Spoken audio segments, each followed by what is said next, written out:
Okay, so going scrapping forwards. the licence fee is on the table. It is.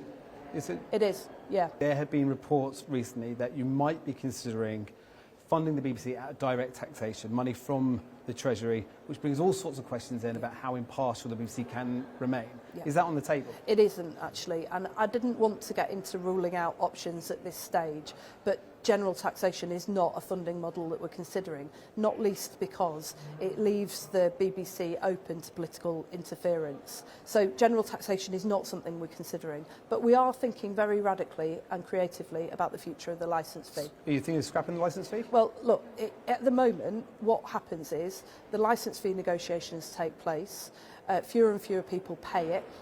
Some people end up being criminalised for it, particularly women who can't pay, vulnerable women who can't pay, which everyone, including the BBC, feels is unconscionable.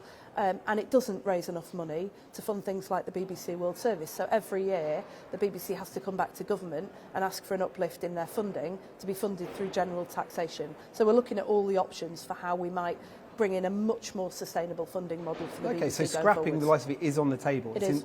Is it? It is, yeah. We're looking at all the different models. There are lots of examples from around the world of how people fund their national broadcasters in different countries. We're looking at all of those. I've kick-started the initial discussions with the BBC already, and we'll be going out to the public to seek their views.